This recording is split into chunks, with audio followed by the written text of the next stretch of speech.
സന്തോഷം കൊണ്ട് ചിരിച്ചതാണ് നബിയേ. ഇനി ആയിഷക്ക് പേടിയില്ല, ആയിഷക്ക് ബേജാറില്ല. ആയിഷന്റെ ദോഷങ്ങൾ മുഴുവൻ പുറത്തു തരാന് അങ്ങ് ദുആയില്ലല്ലോ.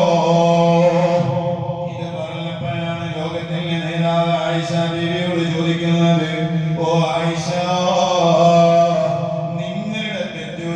പുറത്തു കിട്ടാൻ വേണ്ടിയിട്ട് നിങ്ങളുടെ മുന്നിൽ നിന്ന് ഞാൻ ഒറ്റത്തവണ ദുആ ചെയ്തപ്പോ വല്ലാത്ത സന്തോഷമായില്ലേ ആയിഷ?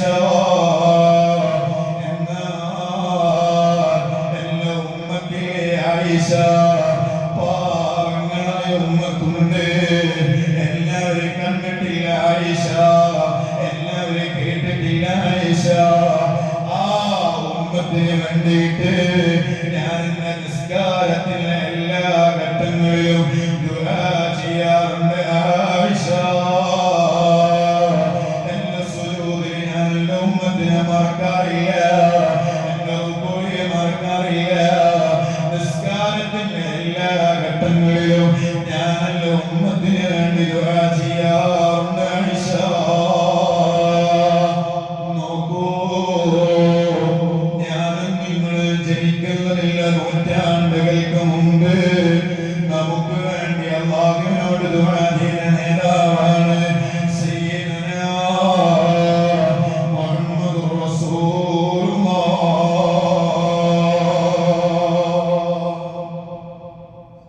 നമ്മൾ പോലും അത്ര അല്ലാഹുവിനോട് നമുക്ക് വേണ്ടി പറഞ്ഞിട്ടുണ്ടാവില്ല. സ്വന്തമായിട്ട് നമ്മൾ ദുആയിക്കലൊക്കെ വന്നാലോചിച്ചു, പടച്ചോനെ സ്വർഗം തരണേ അല്ലാഹ് ചോദിക്കാൻ പറ്റിയ ഏറ്റവും നല്ല മാസമായി മാസം. നോമ്പ് തുറയുടെ ആ സമയം, ഇഫ്താറിന്റെ സമയം ദുആക്ക് ഇജാബത്തുള്ളതാണ്. പലപ്പോഴും ഓർമ്മയുണ്ടാവില്ല. നോമ്പ് തുറക്കുന്ന സമയം അല്ലാഹുവിന് വേണ്ടി നോമ്പ് നോറ്റു. അല്ലാഹ് പറഞ്ഞില്ലേ, അസ്സൗമു ലീ വഅന അജ്സീ ബിഹി. നോമ്പ് എനിക്കുള്ളതാണ്, ഞാൻ അതിന് പ്രതിഫലം കൊടുക്കും, അതിന് കൈമണക്കുണ്ടാവില്ല. ആ അല്ലാഹുവിന് ഏറ്റവും ഇഷ്ടമുള്ള നോമ്പ് അത് നോറ്റ് നോമ്പ് തുറക്കാനുള്ള സമയമാകുമ്പോ പടച്ചോനെ സ്വർഗം തരണേ അല്ലാഹ് എന്നത് ദുആനാൽ അല്ലാഹു സ്വീകരിക്കാതെപ്പോ പക്ഷെ നമുക്ക് ഓർമ്മയുണ്ടാവില്ല. 30 ദിവസം അല്ലാഹുവിനോട് ഈ ചോദ്യം കൊണ്ട് തുടർന്നാൽ ഏതെങ്കിലും ഒരു ദിവസം അത് നമ്മളെ കബൂലാക്കൂലേ? അല്ലാഹുവേ, ഞങ്ങളെ നീ സ്വീകരിക്കണേ റഹ്മാനേ, ഞങ്ങളെ ഒന്ന് നന്നാക്കി തരണേ അല്ലാഹ്. ഹബീബ് സയ്യിദുനാ മുഹമ്മദുർ റസൂലുള്ളാഹ് നമ്മൾ സ്വർഗ്ഗത്തിൽ കടക്കണമെന്ന് നമ്മളെക്കാളും താല്പര്യം കാണിച്ച നേതാവാണ് ഹബീബായ സയ്യിദുനാ മുഹമ്മദുർ റസൂലുള്ളാഹി സ്വല്ലല്ലാഹു അലൈഹി വസല്ലം. മദീനത്തെ പള്ളിയിൽ ഇശാ ജമാഅത്ത് കഴിഞ്ഞാൽ ഏറ്റവും അവസാനമാണ് മുത്തനബി പള്ളിയിൽ നിന്ന് പുറത്തേക്ക് പോവുക. സാധാരണ ഇമാം വേഗം റൂമിൽ പോകില്ലേ? എല്ലാ പള്ളിയിലും തന്നെ മാമൂമിങ്ങളെല്ലാവരും പോയവരെയൊന്നും നോക്കേണ്ട ആവശ്യമില്ല. അതാദ്യം നോക്കൽ എപ്പോഴാണ്? പള്ളിയുടെ ഡോറടിക്കാൻ ആർക്കാണ് ഉത്തരവാദിത്തമുള്ളത് അവരെ അത് നോക്കും, എല്ലാവരും പോയോ എന്നുള്ളത്.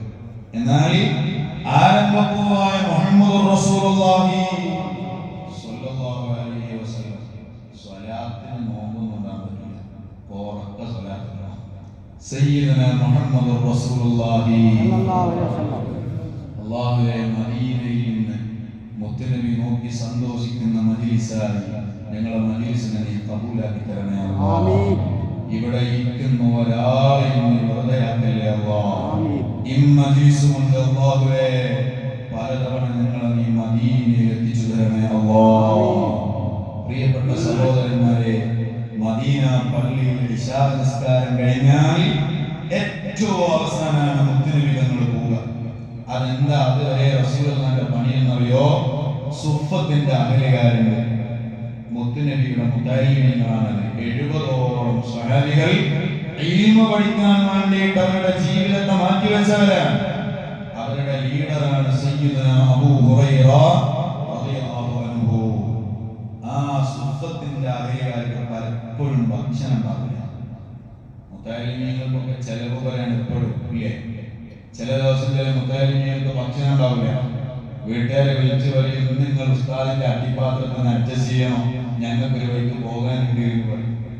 അല്ലെങ്കിൽ ഒരു 20 റുപ്യ കൊടുക്കും. എന്നിട്ട് പറയൂ, ഹോട്ടലിൽ പോയി പള്ള നിറച്ച് തിന്നോളി. 20 റുപ്യക്ക് എത്ര പള്ള നിറയ്ക്കാൻ കഴിയാന്ന് ആലോചിച്ച് നോക്കിയാൽ മതി. ഇങ്ങനെയാണ് ചില സ്ഥലത്തൊക്കെ ഉണ്ടാവുക. സുഫത്തിന്റെ അഹിരികാരെ സംബന്ധിച്ചിടത്തോളം അവർക്ക് ഏതെങ്കിലും നേരത്തെ ഭക്ഷണം കിട്ടിയാലായി, അല്ലെങ്കിൽ ഭക്ഷണം തന്നെ ഇല്ല.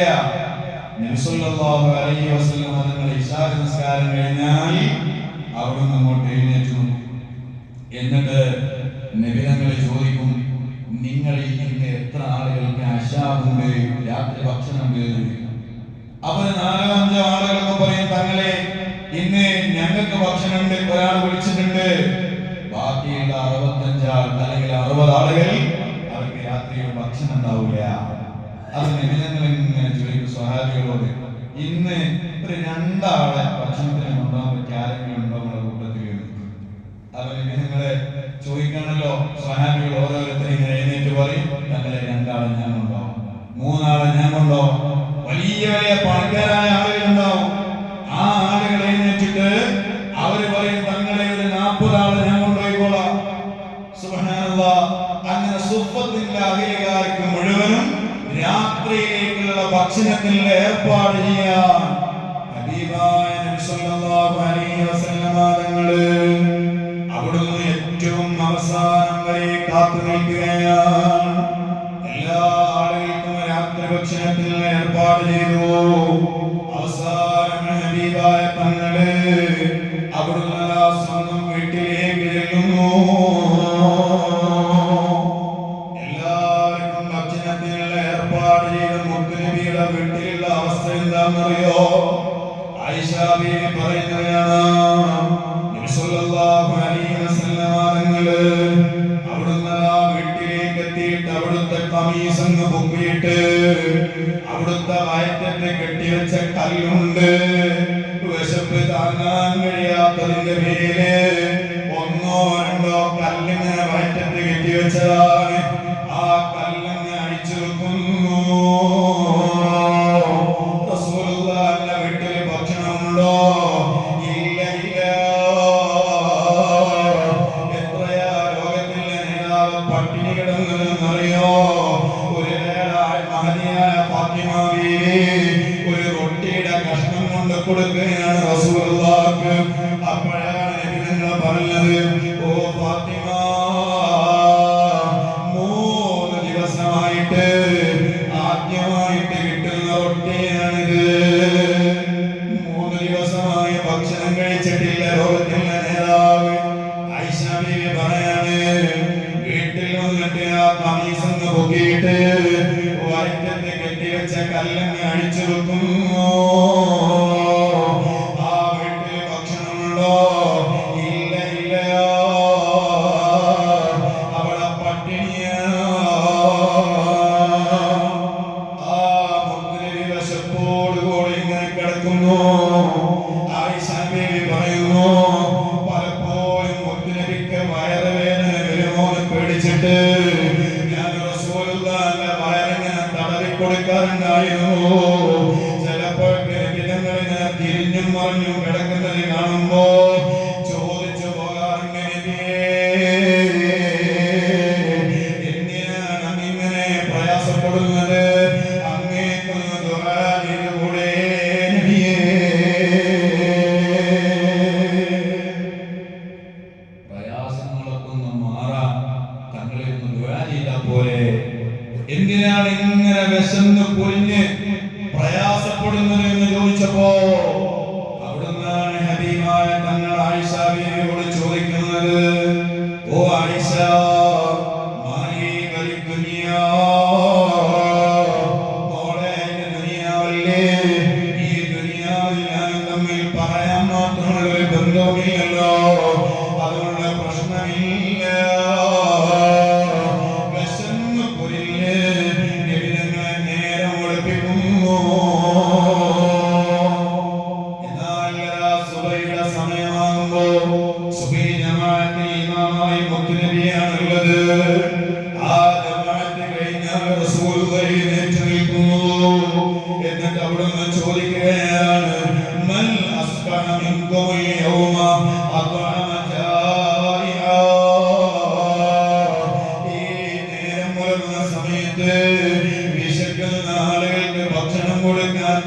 തയ്യാറുള്ള ആളുകളായ നിങ്ങളുടെ കൂട്ടത്തിലുള്ളത് തങ്ങൾക്ക് വേണ്ടി ചോദിക്കണോ?